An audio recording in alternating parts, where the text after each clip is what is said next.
No. अब यहाँ पे लास्ट अभी हम लोगों ने यहाँ पे डिस्कशन करा था कि एक फोर्स की वजह से जो भी वर्क होता है वो अदर फोर्सेस पर डिपेंड नहीं करता है, ठीक है।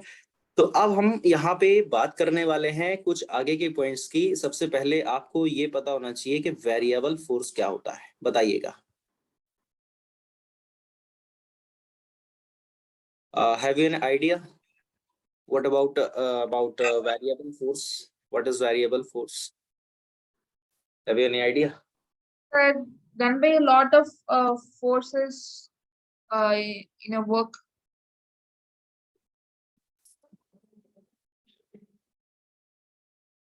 Variable force means what? मतलब जो वेरी करता है ना, चेंज होता रहे, उसको वेरिएबल फोर्स कहेंगे। Okay, sir. Got it. है ना। वेरिएबल मींस क्या होता है? मतलब एक होता है कांस्टेंट फोर्स, एक होता है वेरिएबल। कांस्टेंट मींस जो चेंज ना हो, वेरिएबल जो चेंज होता रहे, बस सिंपल है। बट कब चेंज होगा, कैसे चेंज होगा, वो समझना है। हम लोग बात करते हैं सबसे पहले तो फोर्स के बारे में ना। आप मुझे ये बताइए, फोर्स स्केलर होता है कि वेक्टर होता है? Vector, sir. Vector. Force is a vector quantity. और वेक्टर क्वांटिटी के पास दो फीचर होते हैं। वेक्टर क्वांटिटीज के पास दो फीचर होते हैं, कौन कौन से? एक तो होता है उसका मैग्नीट्यूड, Magnitude and direction. हाँ, और दूसरा होता है डायरेक्शन, ठीक है। होता तो और भी है कि लॉज ऑफ वेक्टर एडिशन को फॉलो करना चाहिए। अगर कोई क्वांटिटी वेक्टर है तो फोर्स वेक्टर है, वो करती है फॉलो, तो उसका कोई लेना देना नहीं, उसको अभी बात नहीं कर रहे हैं। तो मैग्नीट्यूड है और डायरेक्शन है। अब आप मुझे बताइए कि अगर मैग्नीट्यूड चेंज हो जाए तो बताइए कि फोर्स चेंज होगा कि नहीं? It will change, sir. हाँ। अगर सिर्फ डायरेक्शन चेंज हो जाए तो फोर्स चेंज होगा कि नहीं? I think जैसे it will, sir. It will change. जैसे हाँ, जैसे मान लो कि 5 न्यूटन का फोर्स लग रहा था इनिशियली ईस्ट में, और अब 5 न्यूटन का ही फोर्स लग रहा है मान लो वेस्ट में। तो अब बताइए ये फोर्स चेंज हुआ कि नहीं आपस में? इन दोनों को कंपेयर करो तो आप क्या बोलोगे, चेंज हुआ या नहीं हुआ? It hasn't changed, sir. हाँ, चेंज हुआ है ना। अगर दोनों चेंज हो जाए, मान लो 5 की जगह मान लो 15 न्यूटन हो जाए और ईस्ट की जगह मान लो नॉर्थ हो जाए, अब आप इसको और इसको कंपेयर करिए, फर्स्ट और थर्ड वाले को। अब बताइए फोर्स चेंज हुआ या नहीं? Change, sir. Very good. तो वेरिएबल फोर्स का क्या मतलब होता है कि या तो मैग्नीट्यूड चेंज हो जाए, या डायरेक्शन चेंज हो जाए, या दोनों चेंज हो जाए, तो उसको हम कहते हैं Okay. वेरिएबल, ठीक है। मैग्नीट्यूड चेंज हो जाए, या डायरेक्शन चेंज हो जाए, या दोनों चेंज हो जाए, उसको हम कहेंगे वेरिएबल फोर्स, ठीक है। मैग्नीट्यूड मतलब व्हाट? मैग्नीट्यूड मतलब क्या? 5 की जगह 15 हो गया, मैग्नीट्यूड ही तो चेंज हो रहा है। मैग्नीट्यूड का मतलब न्यूमेरिकल वैल्यू ना। मैग्नीट्यूड का मतलब Yes. न्यूमेरिकल वैल्यू, ठीक है। तो या तो केवल मैग्नीट्यूड यानी न्यूमेरिकल वैल्यू चेंज हो जाए तो हम बोल देंगे कि फोर्स चेंज हो गया, या तो सिर्फ डायरेक्शन चेंज हो जाए, जैसे ईस्ट था वेस्ट हो गया, नॉर्थ हो गया, साउथ हो गया, कुछ भी हो गया, ईस्ट के अलावा कुछ भी हो गया, तो हम बोल देंगे कि वो भैया फोर्स चेंज हो गया, सो है ना। और अगर दोनों चेंज हो जाए, 5 की जगह 15 हो जाए, ईस्ट की जगह नॉर्थ हो जाए, साउथ हो जाए, वेस्ट हो जाए, कुछ भी हो जाए, तब भी हम बोल देंगे कि फोर्स हमारा चेंज हो गया, ठीक है। क्लियर हो गई बात? तो वेरिएबल फोर्स का मतलब क्या हो जाएगा कि मैग्नीट्यूड चेंज हो गया, या डायरेक्शन चेंज हो गई, या दोनों चेंज हो गए, उसको हमने बोला वेरिएबल फोर्स, ठीक है। क्लियर हो गई Yes, होगी sir. मेरी। तो वेरिएबल फोर्स की अगर हम लोगों ने बात करी है, मान के चलो कि किसी भी ऑब्जेक्ट पे कोई भी एक वेरिएबल फोर्स लग रहा है। मान लो किसी ऑब्जेक्ट पे कोई वेरिएबल फोर्स लग रहा है, कैसे? ये माना हम लोगों ने कि कोई भी एक वेरिएबल फोर्स है। अब आप मुझे इस ये जो मैं लिख रहा हूँ इसका क्या मतलब आपको समझ में आ रहा है कि ये बताइए आप मुझे। ये जो मैंने लिखा, क्या इसका मतलब आपको समझ आया कि ये क्या लिखा है मैंने? F vector equal to F X I So cap plus F Y vectors. J cap F Z के कैप। हाँ, क्या? Yes, I got it, sir. Very good. तो ये आई कैप का मतलब क्या होता है? Unit vector along X axis. J cap means what? Unit vector along Y axis. Y-axis and and K cap Z means axis. What? Okay. Very good, हाँ। तो अब ये जो फोर्स किसी भी ऑब्जेक्ट पे लग रहा है, ये फोर्स जो लगा है, ये कैसा फोर्स है? ये 2D 3D 1D कैसा है? ये 3D है ना, 3 डायमेंशनल फोर्स है। आई जे के सब आ रहा है, एक्स वाई जेड तीनों आ गए, तो ऑब्वियस सी बात है ये 3 डायमेंशनल फोर्स हो गया, ठीक है। अब इस Yes, sir. फोर्स की वजह से किसी भी ऑब्जेक्ट में जो डिस्प्लेसमेंट हुआ है, मान लिया आर ना लिखो, इसको ऐसे ही लिख दे रहा हूं मैं, ठीक है। इस फोर्स की वजह से किसी भी ऑब्जेक्ट में जो डिस्प्लेसमेंट हुआ है, मान लेते हैं कि वेरी स्मॉल डिस्प्लेसमेंट हुआ है हमने जो फोर्स अप्लाई करा है वो इस तरह से करा है कि उस ऑब्जेक्ट में वेरी स्मॉल डिस्प्लेसमेंट हो। तो मान लेते हैं कि x डायरेक्शन में डिस्प्लेसमेंट कितना हुआ है dx, y डायरेक्शन में डिस्प्लेसमेंट कितना हुआ है dy, और z डायरेक्शन में डिस्प्लेसमेंट कितना हुआ है dz। ये हमारा z डायरेक्शन में डिस्प्लेसमेंट हुआ है। अब अभी थोड़ी देर पहले ही मैंने आपको एक फॉर्मूला बताया था कि W इज इक्वल टू होता है vector F dot vector S। याद है? वेक्टर फॉर्म मैंने आपको बताया था। कहाँ बताया था? यहाँ कहीं बताया था? नहीं बताया था, यहाँ Yes, sir. बताया था। कहाँ बताया था? कहीं तो बताया था। ये देखो लिखा है, ये वेक्टर फॉर्म लिखा है F डॉट S, ये मैंने आपको बताया था। ठीक है, तो F डॉट S मैंने यहाँ पे लिखा है इस तरह से कि अगर डिस्प्लेसमेंट किसी भी ऑब्जेक्ट में वेरी स्मॉल हो रहा है, बहुत ही कम डिस्प्लेसमेंट हो रहा है, तो ऑब्वियस सी बात है कि उसमें वर्क भी तो कम ही होगा। अगर डिस्प्लेसमेंट कम हो रहा है तो वर्क भी कम ही होगा, इसमें क्या है, इसमें कौन सी बड़ी बात है? ठीक है ना? Yes, sir. हाँ, तो अब इनकी वैल्यूज को आप यहाँ पे पुट करो। F की वैल्यू आपके सामने है, DS की वैल्यू आपके सामने, आप इनको यहाँ पे पुट करेंगे तो इससे आपको क्या मिल जाएगा, DW is equal to F vector का मतलब क्या हो जाएगा, यहाँ पे FX I कैप प्लस का FY J cap plus FZ K cap. ये आपको मिल जाएगा क्या, फोर्स है, और डिस्प्लेसमेंट की वैल्यू ये आपके सामने पूरी रखी हुई है। कितना है हमारे पास, dx I कैप प्लस का dy J cap and plus dz K cap. ये आपके सामने रखा हुआ है, क्या डिस्प्लेसमेंट रखा हुआ है आपके सामने। ठीक है, अच्छा आपको डॉट Yes. प्रोडक्ट करना आता है? डॉट प्रोडक्ट करना आता है आपको? Not sure how to do it here, sir. हाँ, आई का आई से कर देते हैं 1 हो जाता है, जे का जे से कर देते हैं, के का के से कर देते हैं, तो ये एफ एक्स का इधर हो जाएगा, तो ये कितना हो जाएगा हमारे सामने, F X D X plus F Y का आप करेंगे यहाँ पे डी वाई के साथ में, तो क्या हो जाएगा, एफ वाई डी वाई। बाकी के अदर वाले जो है वो जीरो हो जाते हैं, ये आपने पढ़ा होगा।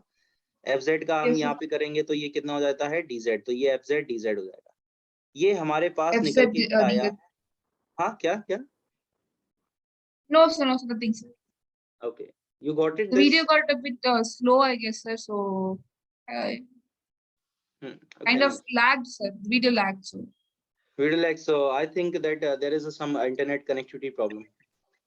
maybe, sir, but got it. Okay, very nice. So dw is equal to fx dx plus fy dy and fz dz। तो ये जो वर्क हमारे सामने निकल के आया है, ये वर्क हमारे सामने जो निकल के आया है, ये वर्क हमारा कैसा वर्क आएगा, ये 3 डायमेंशनल वर्क आएगा भाई। ये 3 डायमेंशनल वर्क आएगा, क्योंकि आप देख सकते हो कि x में भी है, y में भी है और z में भी है, तो 3D ही तो हो गया। Yes, sir. अगर इसी को हमें 1D में चाहिए, 1D में चाहिए अगर इसको हमको, तो क्या करेंगे, कोई भी एक उठा लो, x y z में से कोई भी एक उठा लेंगे। लेकिन अब हमें क्लियर तो नहीं पता ना कि हमें x लेना है, y लेना है या z लेना है, कौन सा लेना है, हमें ये नहीं पता। तो हम एक काम करते हैं ना, हम एक काम करते हैं, हम सिर्फ ऐसे लिख देते हैं FDS, बस खत्म। अब x होगा तो x आ जाएगा, y होगा तो y आ जाएगा, z होगा तो z आ जाएगा, उसमें क्या है। ठीक है, तो ये तो Yes, वर्क sir. आया हमारे सामने, बहुत ही स्मॉल वर्क। अब अगर इसी को हम लोग इंटीग्रेट कर देते हैं, तो इसी को जब हम इंटीग्रेट कर देंगे तो इस इंटीग्रेशन करने से हमारे सामने जो सिचुएशन सामने आएगी वो क्या आएगी, इस तरह से, ये देखो इंटीग्रेशन। ठीक है, और इसको आप क्या लिखेंगे, W is equal to integration of F into DS, आप इस तरह से लिख सकते हो इसको। ठीक है, DW इंटीग्रेशन तो आता होगा। No, sir, they didn't teach it yet, sir, in the school. थोड़ा बहुत, बिल्कुल नहीं आता है। No, sir, they started the school only like 3 months ago, sir. They're like rushing, so they didn't teach it properly, sir. Anything. Okay, मेरा YouTube channel है, उस पे इंटीग्रेशन का वीडियो डला हुआ है, आप उसको विजिट कर लेना, उसको एक बार देख लेना।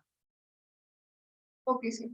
ठीक है, और ये जो मैं रिकॉर्डिंग कर रहा हूँ ये भी अपने चैनल पे अपलोड करूंगा, जिससे कि इनकेस आपको फ्यूचर में अगर देखना पड़े तो आप उसको देख सकते हो। ठीक है, Okay, sir. हाँ, सो ये W इज इक्वल टू हमारा कितना हो जाएगा, F डॉट DS, और इंटीग्रेशन का साइन लगा हुआ है। अब फिजिक्स में इंटीग्रेशन का मतलब क्या होता है, फिजिक्स में इंटीग्रेशन का मतलब होता है एरिया फाइंड करना।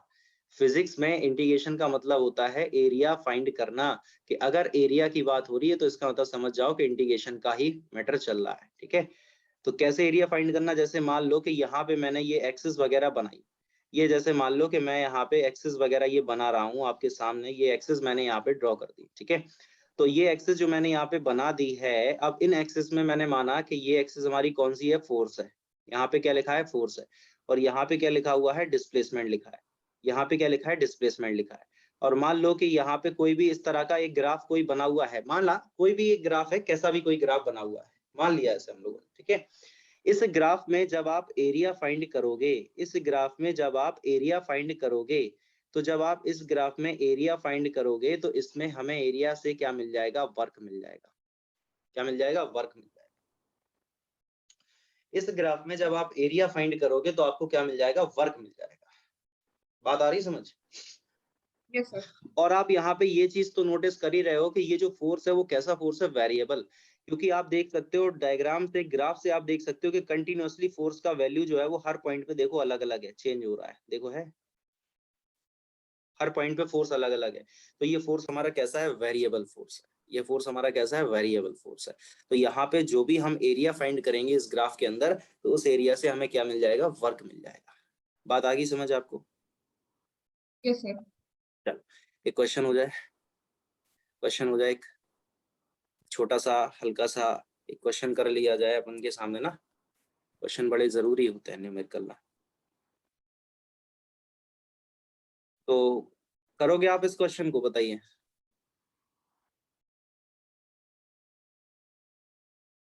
हाँ जी, बोलिएगा। Yes, sir. ये फोर्स एक्सिस है, ये डिस्प्लेसमेंट एक्सिस है,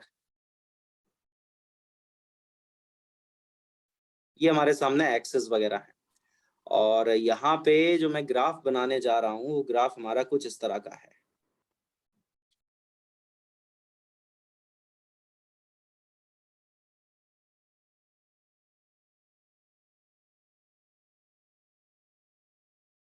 ये मैंने यहाँ पे ग्राफ बना दिया, देखिएगा आप, ठीक है। ये मैंने यहाँ पे ग्राफ बना दिया है। ये है हमारा 0, यहाँ पे जो पॉइंट लिखा हुआ है इसके बिल्कुल सामने ये लिखा हुआ है 10। अच्छा, फोर्स है वो न्यूटन में है और डिस्प्लेसमेंट जो है वो मीटर में है, ठीक है। Yes, sir. यहाँ की अगर हम लोग बात करेंगे तो ये हमारा 5 मान लो इस पॉइंट को, और ये इस पॉइंट को अगर हम लोग बात करते हैं तो इस पॉइंट को हम लोग मान लेते हैं कि ये हो गया हमारा 15, ठीक है। तो ये हो गया ए पॉइंट, ये हो गया बी पॉइंट, और ये तो हमारा ओ पॉइंट है ही। बताइए आप, work done from O to A, आपको इसमें फाइंड करना है work done from O to A. सबसे पहले आपको फाइंड, देखो वर्क तो आपको इसमें निकालना ही है। अब बात आ रही कहाँ से कहाँ तक निकालना है, तो फर्स्ट पार्ट है फ्रॉम ओ टू ए, और फिर सेकंड पार्ट आएगा आपको निकालना होगा फ्रॉम ए टू बी, और फिर तीसरा पार्ट आएगा आपको पूरा निकालना है ओ से बी तक का। ये 3 पार्ट हैं, कैसे करेंगे बताइएगा, मतलब कैसे करेंगे, कैसे आप इसको, ये बताइए आप मुझे। Sir, we have to get the area of OA, sir. OA, then I'm not sure how to do it, sir. You have to find just area only na in this graph. You have to find area. Okay, I have Yes, told sir. you before, I have told you before in this diagram that if force and displacement graph is given to you and we have to find the work done, so we have to calculate the area only. Okay, so at the first, if we have to find the area from O to A, so okay, so indirectly we are finding the work done from O to A. So O to A we are seeing in this graph, O to A is what? O to A is what? O to A is a triangle. O to A is a triangle. Can you see this triangle? Okay, look at this triangle. देखो, Yes, sir. है triangle. तो आपको O से A तक का अगर आपको area find करना है तो आपको वर्क मिल जाएगा ना। आपको O से A तक का वर्क निकालना है तो इनडायरेक्टली आप एरिया फाइंड कर दो ना उसका, O से A तक का। तो आप जब O से A तक का आप एरिया फाइंड कर दोगे तो एरिया आपको क्या मिल जाएगा बताइए। ये फर्स्ट वाला पॉइंट मैं कर रहा हूँ सॉल्व यहाँ पे। ट्राइंगल का एरिया होता है, क्या होता है, 1/2 बेस इंटू हाइट। बेस कितना है, चलो बताओ, आप कैलकुलेट करो, बेस कितना है बताइए। Is it 5, sir? हाँ 5 है। And what about height, what about height? 10. 10. So you can calculate this simply. That will be 25 joule only. 25 joules. Simple. Okay. Yes, sir. Now if we talk about the area from A to B, we have to find the work done na? A to B, from A to B. So look at this. What about A to B? It is a rectangle. It's a rectangle, or we can say that it is a square also. Okay. So what about the area of rectangle or a square? L into B, length into width, length into Yes, sir. width. So the work done will be what about length? What about length Sir, from A 10, to B? sir. 10. 10. And what about width? It's 15 minus 5, so it's 10, sir. Okay, that will be also 10. So it will become 100 joule, na? It 100. will become 100 Yes, joule. sir. Are you getting me or not? Yes, sir. Okay, very nice. Now, if we calculate the total work done from O to B, so add these two work done, na? 100 plus 25. Yes, sir. So that will be equal to 125. 125 with the answer. Got it, sir. Got it? Very nice. So अभी तक के जो भी मैंने concept आपको बताए हैं, कहीं भी कोई डाउट है तो आप एक बार पूछ लीजिए मुझसे। ये यहाँ से हम लोगों ने शुरू किया था, वर्क क्या होता है, कैसे क्या निकालते हैं, ये क्वेश्चन मैंने आपको एक कराया यहाँ पे। कोई भी डाउट है अगर आपको तो पूछिएगा। No, sir. No doubts. No doubt. Very good. Very nice.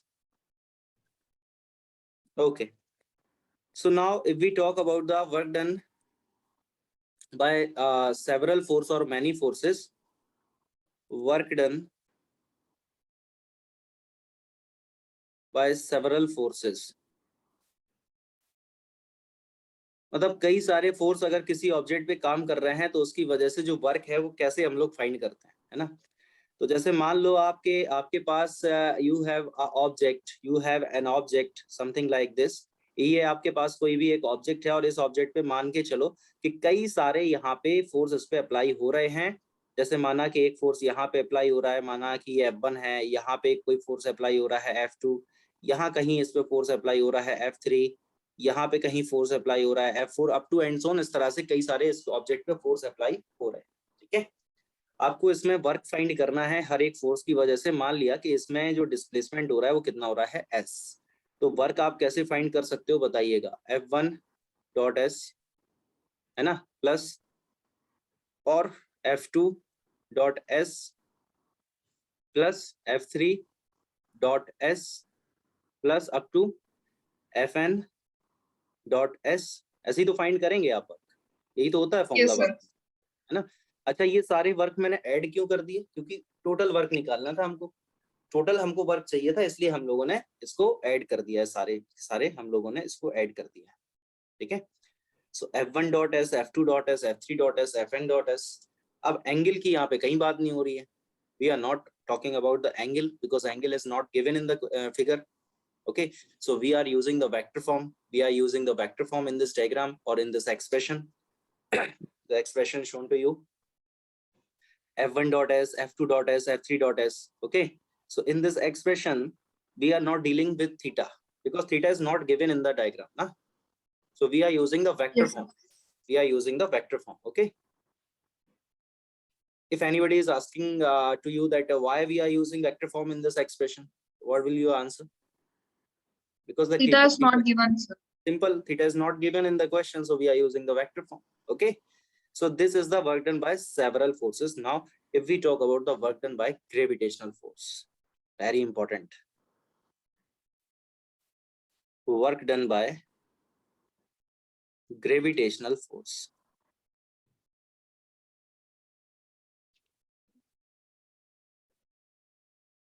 Okay, so gravitational force तो आप जानते होंगे, you know about gravitational force. What is gravitational force?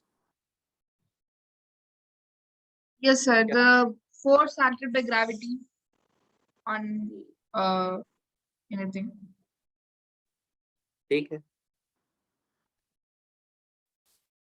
तो इसको हम डायरेक्ट एक क्वेश्चन से समझेंगे। इसको हम लोग एक क्वेश्चन से ही समझेंगे क्योंकि अब तो आपने सीख लिया ना वर्क हम लोग फाइंड कैसे करते हैं। अब तो सिंपल सा फंडा हो गया ना वर्क फाइंड करने का। क्या होता है formula? Fs cos theta, simple है, इसके अलावा तो कुछ है ही नहीं ना। एफएस कॉस थीटा, यही तो फॉर्मूला इनडायरेक्टली हम लोग बार बार लगा ही रहे हैं ना, एफएस कॉस थीटा, यही तो फॉर्मूला हम लोग अप्लाई किए जा रहे हैं लगातार। तो ये मान लो कि एक हाई बिल्डिंग है और इस बिल्डिंग का हाइट जो है वो आपके सामने मान लो 100 मीटर गिवन है। इस बिल्डिंग का हाइट आपके सामने कितना गिवन है? 100 मीटर। ये मैंने आपको यहाँ पे गिवन बताया है कि इस बिल्डिंग का हाइट जो है वो 100 मीटर गिवन है आपको, ठीक है। अब मान लो आपके यहाँ इस बिल्डिंग के पीक पॉइंट पे 3 ऑब्जेक्ट्स रखे हुए हैं, समथिंग लाइक दिस। ये 3 बॉल्स मान लो, बॉल्स ना, A, B and C. There are 3 balls kept at the peak point of the building of height 100 meter. Okay. Now, अब इन बॉल्स को हम क्या कर रहे हैं? अलग अलग एंगल्स पे प्रोजेक्ट कर रहे हैं। इन बॉल्स को हम अलग अलग एंगल्स पे प्रोजेक्ट कर रहे हैं। ये सारे के सारे एंगल्स अलग अलग हैं, डिफरेंट एंगल्स, ठीक है। And one more thing I want to say that all the balls are identical, all the balls are identical.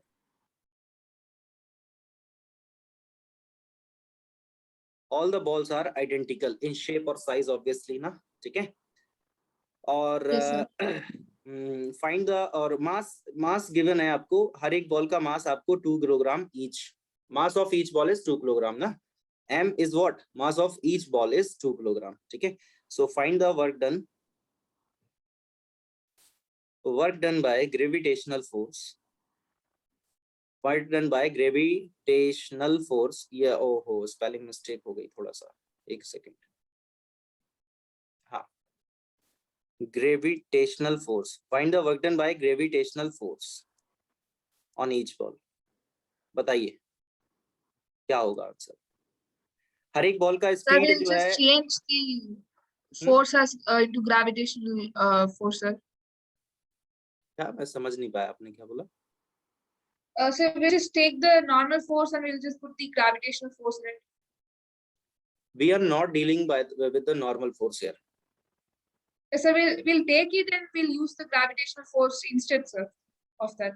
We have to use only gravitational force because I have told you before Yes, that I have told you before that wait no, not this point. Okay, look at this point. Work done by one force does not depend on other forces. Okay, so if you have to find the work done by gravitational force in this question, so you have to deal with only the gravitational force, not the other forces. You don't have to deal with the other forces. You have to deal with the only gravitational force. Okay, so find the work done by gravitational force only on each ball. You know very well what is the formula? Fs cos theta.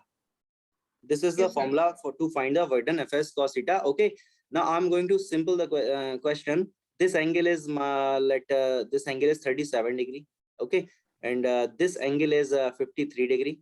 Okay, and this angle is 30 degree. Now, okay. angles are also given in the question. Now find the work done by gravitational force. Make the mistakes I'm waiting for.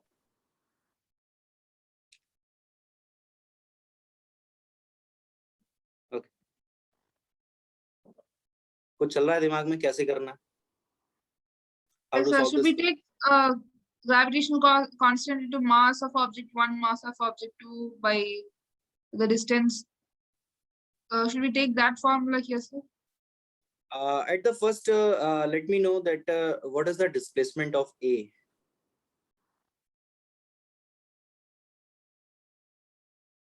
Sir, it will go for 100 meters, sir. Obviously. What is the displacement of B? 100, sir. And C? 100.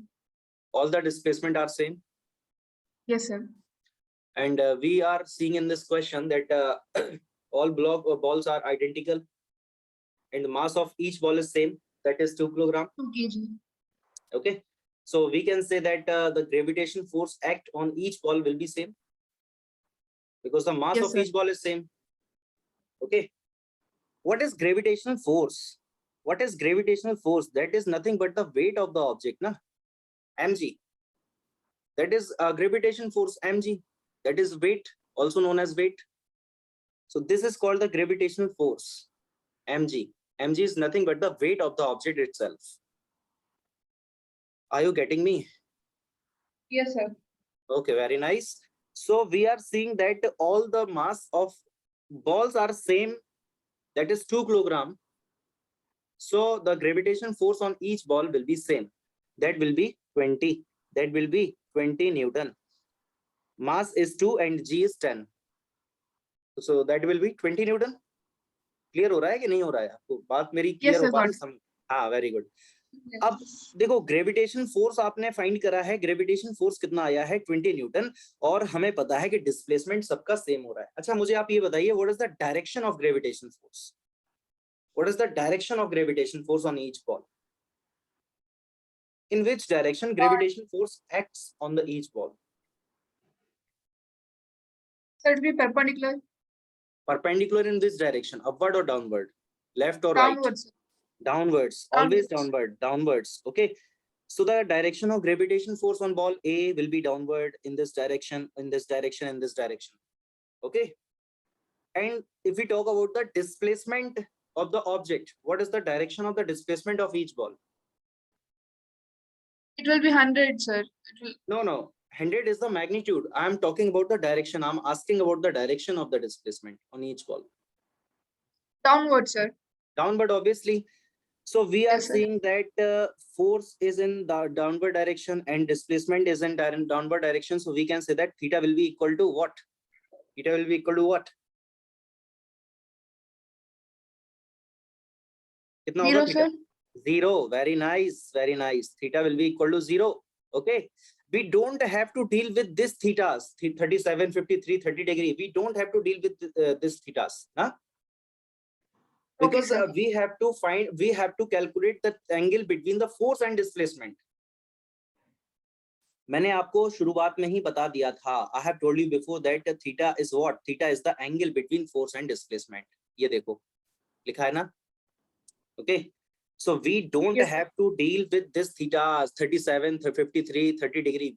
हमें इनसे कोई लेना देना नहीं है. हमें मतलब है फोर्स और डिस्प्लेसमेंट के बीच के एंगल से. वो तो यहाँ पे 0 डिग्री आ गया, बात खत्म हो गई. ठीक है.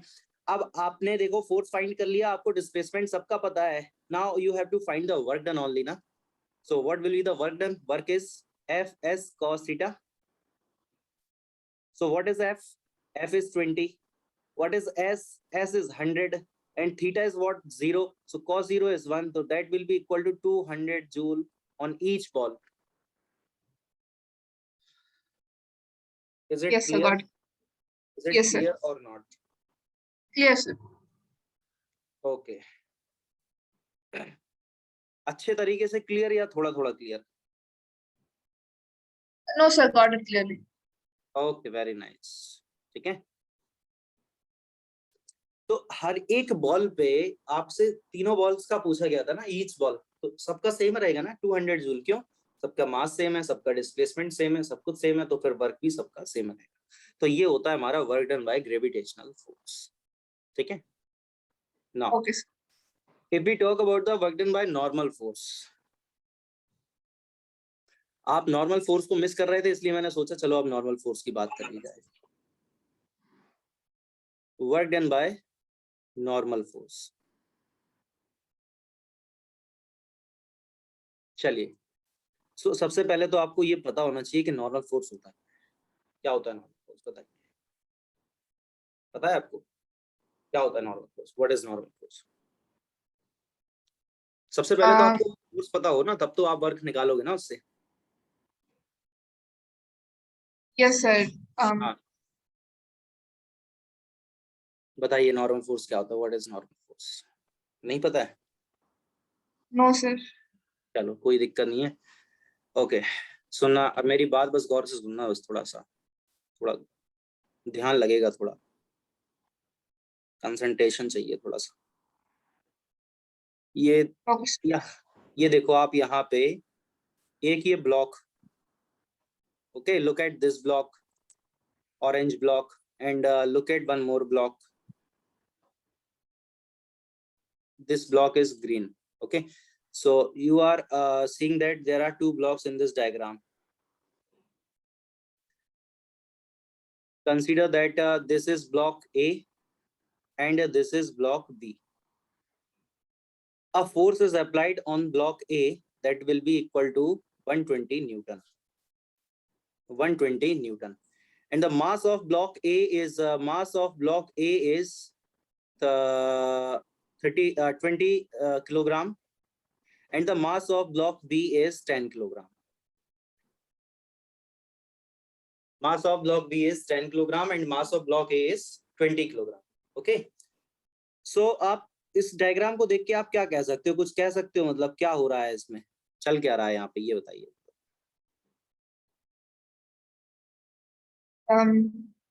Two objects are being pushed forward, sir. हाँ, बिल्कुल सही बात है.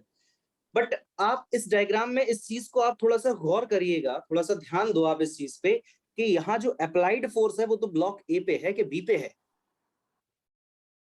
On A, sir. ए पे है ना, बी पे तो है ही नहीं. अप्लाइड फोर्स है कहाँ बी पे? जैसे मान लो कि ये मेरे दो फोन है, ये मेरे पास दो फोन है मान लो आप, ठीक है. और जैसे ये बड़ा फोन है, ये छोटा फोन है मान लिया, ठीक है. तो ये वाला फोन जो है इसके अगर ऐसे कांटेक्ट में रखा हुआ है मान लो ऐसे, ठीक है. अब आपने इस वाले फोन को आपने ऐसे पुश करा, आपने यहाँ पे फोर्स लगाया, तो ये वाला फोन अपने आप साथ में जाएगा ना आगे? Yes, sir. क्यों जाएगा? Sir, the force is going straight through A and B, sir.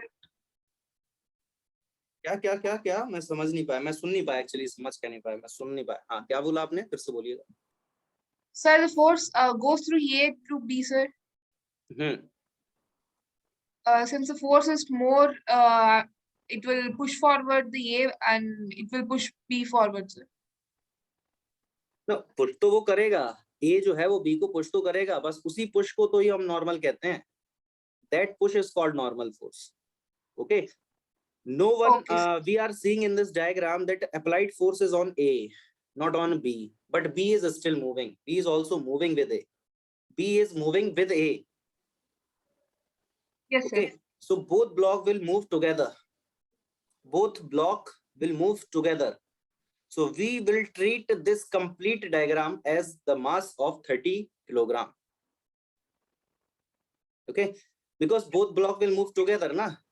अरे सीधी सी बात है, अगर आप अपनी साइकिल चला रहे हो, आप अपनी स्कूटी चला रहे हो, आप अपनी कार चला रहे हो, तो उसके अंदर बैठ के ही तो चलाओगे कि बाहर से चलाओगे उसको? कार चला रहे हो तो अंदर ही तो बैठ के चलाओगे. आपका मास मान लो 50 किलोग्राम है, कार का मास कुछ भी है, मान लो 500 किलोग्राम है, तो टोटल मास कितना हो गया? 550 है ना.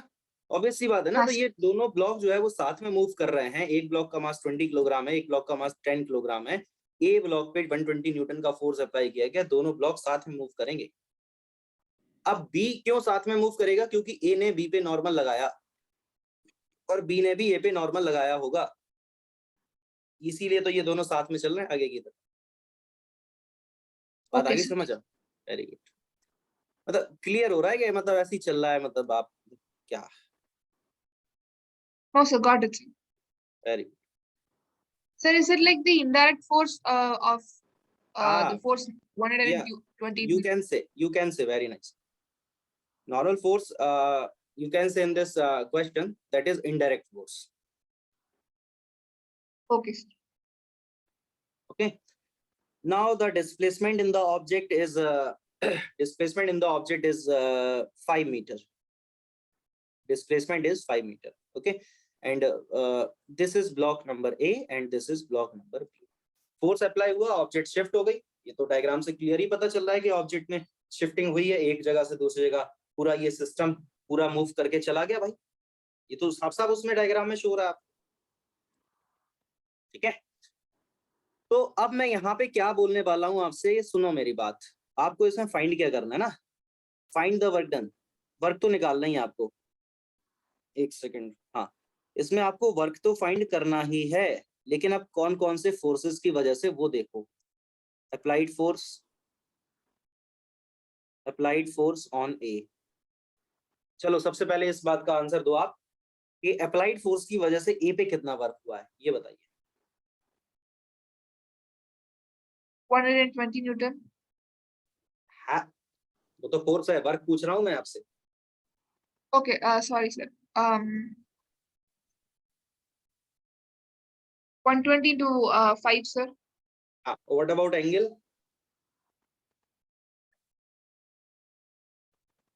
0. 0 डिग्री, वेरी नाइस। क्यों? क्योंकि डिस्प्लेसमेंट और फोर्स दोनों सेम डायरेक्शन में ना, तो theta will be 0 degree. Yes, sir. So work done by applied force on A, that will be equal to 120 into 5, so that will be equal to I think 600 joule na. Yes, sir. Okay, now if we talk about the second part, applied force on B, बताइए applied force की वजह से B पे कितना work हुआ, ये बताओ। Sir, it will be the same. Same 600 joule. Yes, sir. Okay, applied force पे की वजह से बी पे वर्क कितना होगा, 0। Okay, okay, sir. स्कैम हो गया ये, क्यों स्कैम हो गया? स्कैम हो गया ये। ए पे वर्क है, बी पे नहीं है अप्लाइड। ए अरे बी पे तो अप्लाइड है ही नहीं ना फोर्स, बी पे कहाँ Yes, sir. अप्लाइड फोर्स है? आप ये देखो ना डायग्राम में, बी पे अप्लाइड फोर्स है ही नहीं। Normal force. बी पे तो नॉर्मल फोर्स है, बी क्यों जा रहा है साथ में आगे? ए नॉर्मल की वजह से, ए और बी के बीच में कांटेक्ट है, नॉर्मल फोर्स लग रहा है, सो बी मूव कर रहा है, लेकिन बी पे कोई भी अप्लाइड फोर्स तो है ही नहीं। अप्लाइड फोर्स का मतलब एक्सटर्नल फोर्स जो हम लोगों ने अप्लाई करा है, जैसे ये 120 जो दिख रहा है ब्लू कलर से लिखा है, ये अप्लाइड फोर्स, इसकी बात हो रही है। तो बी पे तो है ही नहीं ये तो सिर्फ ए पे है, तो बी पे कितना होगा, 0। मैंने आपसे क्या बोला था, वर्क डन एक फोर्स की वजह से दूसरे फोर्स पे डिपेंड नहीं करता, work done by one force does not depend on the other forces. Clear हो गई बात? कोई doubt? Yes, sir. Got it. No, sir. अब आपसे पूछा गया थर्ड वाले पार्ट में कि by normal force on B and A, मतलब ए और बी दोनों पे आपको नॉर्मल फोर्स की वजह से वर्क बता, ठीक है। अब आप पूरे डायग्राम में देखो, कहीं भी नॉर्मल फोर्स आपको नजर आ रहा है क्या? Normal force is not given in the question ना। Yes, sir. तो we have to find first what is the normal force in the question. हमें सबसे पहले ये पता करना होगा कि नॉर्मल फोर्स है क्या, पता करना होगा, ठीक है। तो अब हम क्या करते हैं, हम एक काम करते हैं कि हमको इतना तो पता चल चुका है कि द सिस्टम और we can say the both block will move together. ये तो हमें पता चल चुका है ना कि दोनों के दोनों ब्लॉक जो हैं वो एक साथ मूव करेंगे, ये तो हमें पता चल चुका है। तो टोटल मास जो है, टोटल मास कितना हो जाएगा आपके सामने, 30 किलोग्राम का, नहीं हो जाएगा? बताइए, टोटल मास जो आपके सामने हो जाएगा 30 किलोग्राम का ही तो हो जाएगा। देखो ये 20 + 10 30, Yes, sir. और यहाँ पे ये लग रहा है 120 न्यूटन का इस पे अप्लाइड फोर्स, ये लगा है 120 न्यूटन का अप्लाइड फोर्स। इस ऑब्जेक्ट का जो एक्सेलरेशन होगा वो इसी डायरेक्शन में तो होगा, राइट साइड में तो जाएगा, ये राइट साइड में तो शिफ्ट होगा। Yes, sir. F = ma, तो सब जानते हैं F कितना है, 120 है, मास कितना है, 30 है, एक्सेलरेशन यहाँ से हमारे पास निकल के आ गया 4 मीटर पर सेकेंड इस पे, ये एक्सेलरेशन आ चुका है। बताइए, Got it, sir. Very good. No, sir. अब जब एक्सेलरेशन हमारे पास आ चुका है तो इसका मतलब है कि बी ब्लॉक का भी एक्सेलरेशन 4 है और ए ब्लॉक का भी एक्सेलरेशन 4 है, क्योंकि अभी हमने पता करा था कि दोनों ब्लॉक एक साथ मूव करेंगे, both block will move together, ठीक है। अब हम क्या करेंगे, ए और बी का बनाएंगे फ्री बॉडी डायग्राम। आपने सुना है फ्री बॉडी डायग्राम क्या होता है? Yes, sir. I have heard, but I'm not exactly sure about it. Free body diagram कुछ स्पेशल कुछ नहीं है, जितने भी ऑब्जेक्ट पे फोर्स लगते हैं उन सारे फोर्सेस को उसमें शो कर दिया जाता है, बस वही फ्री बॉडी डायग्राम होता है, ठीक है। जितने भी ऑब्जेक्ट पे फोर्स लग रहे हों उन सारे फोर्सेस को हम शो कर देते हैं, बना के दिखा देते हैं, वही बस हमारा फ्री बॉडी डायग्राम कहलाता है कि ये फ्री बॉडी डायग्राम बन गया है, ठीक है। तो यहाँ पे मैं सबसे पहले तो ए ब्लॉक का एबीडी बनाने जा रहा हूँ, ब्लॉक नंबर ए का एबीडी मैं यहाँ पे बनाने जा रहा हूँ, ठीक है। ये है हमारा ब्लॉक नंबर ए, और ब्लॉक नंबर ए मेरे ख्याल से ऑरेंज कलर का था, इस कलर का, हाँ ये ही है, ठीक है। तो ये हमारे पास हो गया है ब्लॉक नंबर ए। इस ब्लॉक का मैं एफबीडी यहाँ पे ड्रॉ करने जा रहा हूँ। तो एफबीडी बनाने में सबसे पहले तो आप वेट उसका नीचे की तरफ बनाएंगे। ये हो गया वेट उसका, कितना था, 20 किलोग्राम था, तो ये 20 जी आ जाएगा, नीचे एम जी ना, एम जी, ठीक है। Yes. अब आप मेरी बात सुनना, यहाँ पे लेफ्ट साइड से इस पे एक लग रहा है 120 न्यूटन का फोर्स, तो ये मैंने लगा दिया यहाँ पे एक 120 न्यूटन का इस पे फोर्स, ये है अप्लाइड फोर्स, ठीक है। अब आप देखो ए और बी आपस में कांटेक्ट में है, ए ये है, बी ये है। चलो ये हमारे पास ए है, ये वाला फोन है जो वो है ए, ये वाला फोन है जो ए है, ये वाला फोन है जो बी है। तो अब आप बताओ कि ये दोनों एक दूसरे के कांटेक्ट में है, ए आगे की तरफ जा रहा है, बी भी आगे की तरफ जा रहा है, तो बी ने ए पे नॉर्मल जो लगाया वो किस डायरेक्शन में लगाया होगा? थोड़ा फील आएगा, बताओ। Sir, इनके in बीच the में, opposite, towards the B, sir. अरे बी ने कहाँ लगाया ए पे, ये बताओ ना, लेफ्ट में या राइट? And left, sir. बिल्कुल सही। तो ये नॉर्मल फोर्स इस पे लगा है लेफ्ट साइड में, ये नॉर्मल फोर्स इस पे लग गया है लेफ्ट साइड में, इसको हम लोगों ने बोल दिया है नॉर्मल एन। ठीक है। अच्छा, ब्लॉक ए जो है वो मूव किस डायरेक्शन में कर रहा है, राइट में या लेफ्ट में? In right, sir. राइट में। कितने एक्सेलरेशन के साथ मूव कर रहा है? 4 मीटर पर सेकंड स्क्वायर के साथ ही मूव कर रहा है। ये देखो अभी हम लोगों ने फाइंड करा था 4 मीटर पर सेकंड स्क्वायर का एक्सेलरेशन। ठीक है। अब आप मुझे ये बताइए कि ये ब्लॉक जो ए है वो राइट साइड में मूव कर रहा है, राइट साइड में जो फोर्स है वही तो बड़ा होगा, उसी को तो बड़ा मानेंगे, उसी फोर्स की वजह से तो वो मूव कर रहा होगा। Yes, sir. तो बताइए 120 बड़ा है या नॉर्मल फोर्स बड़ा है? 120 will be more, sir. बिल्कुल सीधी बात है। तो अब आप नेट फोर्स यहाँ पे क्या लिख सकते हो, 120 माइनस एन, यही तो आएगा नेट फोर्स रिजल्टेंट। अरे डिफरेंस Yes, कर sir. दिया, माइनस कर दो, equal to M A, F equal to M A, F equal to M A. M कितना है इसका, ए का मास कितना है 20 है, एक्सेलरेशन कितना था 4 था। यहाँ से देखो हम नॉर्मल फोर्स कैलकुलेट कर लेंगे, बताइए ये नॉर्मल फोर्स कितना आ जाएगा, 40 न्यूटन का आ जाएगा। बताइए कोई डाउट? No, sir. तो ये हम लोगों ने नॉर्मल फोर्स निकाला किस पे, ए पे। नॉर्मल फोर्स हम लोगों ने निकाला ए पे, और आप देख सकते हो कि ए पे जो नॉर्मल फोर्स लग रहा है वो लेफ्ट में लगा है, लेकिन ए का डिस्प्लेसमेंट राइट में हो रहा है। ऐसे ही तो हो रहा है, ए पे नॉर्मल फोर्स कहाँ लगा है, लेफ्ट में, लेकिन ए का डिस्प्लेसमेंट तो हो रहा है राइट में। एंगल कितना हो गया, कितना हो गया एंगल? 0, sir. अरे 0. जीरो कैसे हो जाएगा भाई? है फोर्स लगा इधर लेफ्ट में, नॉर्मल फोर्स लगा लेफ्ट में, डिस्प्लेसमेंट हो रहा राइट में, तो एंगल जीरो कैसे होगा? जीरो तो तब होता है ना जब दोनों एक ही डायरेक्शन में होते हैं। अब फोर्स आपको मान लो यहाँ लगा है, Okay, डिस्प्लेसमेंट यहाँ हो रहा है, 180, तो sir. 180 होगा ना। तो 180, यहाँ sir. पे 180 हो जाएगा, तो हम फॉर्मूला क्या लिखेंगे, एफ एस कॉस 180, है ना। अच्छा, फोर्स कौन सा, नॉर्मल फोर्स कितना 40 है हमारे पास, क्योंकि हमें नॉर्मल की वजह से ही निकालना था। अच्छा, डिस्प्लेसमेंट कितना हो रहा था, ये तो आपको यहाँ पे पता ही चल चुका है, डिस्प्लेसमेंट हमारा 5 हो रहा था, और कॉस 180 हमारा -1 होता है, यानी आंसर हमारा कितना आ जाएगा, -200 जूल। कोई डाउट? ए पे आया ये नॉर्मल की वजह से। No, sir. Got it, sir. अब बी पे भी फाइंड करना है नॉर्मल की वजह से हमें, है ना। Yes, sir. अब हम बी पे कैसे फाइंड करेंगे नॉर्मल की वजह से? देखो सीधी सी बात ये है कि ए और बी जब आपस में कांटेक्ट में हैं, तो जितना नॉर्मल बी ने ए पे लगाया होगा उतना ही नॉर्मल ए ने बी पे लगाया होगा, दोनों ने नॉर्मल तो एक दूसरे पे सेम ही लगाया होगा ना। Yes, sir. तो नॉर्मल फोर्स हम ए पे कैलकुलेट कर चुके हैं 40 न्यूटन, तो बी पे भी यही होगा। इनकेस अगर आप फाइंड करना चाहते हो बी पे, तो आप फाइंड कर सकते हो, कोई इशू नहीं है। ये हमने बना दिया ब्लॉक नंबर बी, ये डायग्राम आप देखो। अब बी ने ए पे नॉर्मल लगाया था इधर, तो ए बी पे नॉर्मल यहाँ लगाएगा राइट साइड में, तो बी पे नॉर्मल कहाँ लगेगा, राइट साइड में। इसका एक्सेलरेशन राइट साइड में ही है, कितना है 4 है। अब आप मुझे बताइए इक्वेशन क्या बनेगी हमारी, F equal to M into A, यही तो बनेगी। Yes, sir. तो ये हमारा कितना हो जाएगा 40 न्यूटन। तो ये देखो नॉर्मल तो यहाँ पे भी 40 न्यूटन आया, और ए पे भी निकाला था तब भी 40 न्यूटन आया था, तो वो तो आना ही था सेम। मुद्दा बस इतना सा है, मैटर बस इतना सा है कि बी पे नॉर्मल लगा राइट में, और डिस्प्लेसमेंट भी बी का राइट में ही हो रहा है। बस ए पे नॉर्मल लगा था लेफ्ट में, डिस्प्लेसमेंट हो रहा था राइट। तो यहाँ पे वर्क जो आएगा वो पॉजिटिव आएगा या नेगेटिव? एंगल कितना है बताइए, थीटा कितना? 180, sir. अरे 180 तो ए पे था, बी पे कैसे होगा 180? बी पे नॉर्मल आप देखो ना राइट साइड में लगा है, Yes, sir. और इसका डिस्प्लेसमेंट भी तो राइट में ही हो रहा है। Okay, 0, sir. 0. हाँ, तो कहाँ कितना एंगल होगा बताइए, कितना होगा? 0 dB, sir. 0 डिग्री।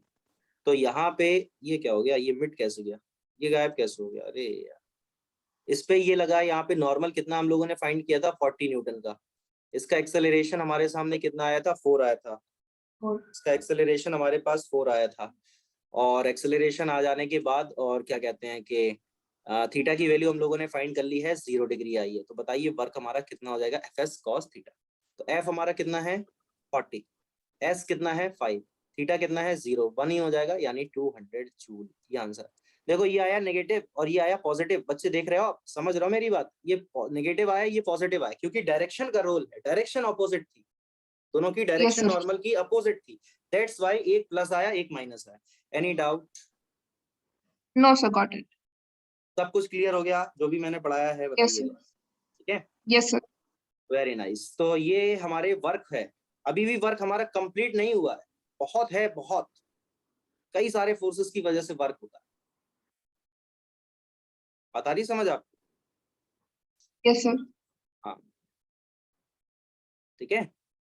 तो बेटा आज की क्लास में हम लोग इतना ही रखते हैं।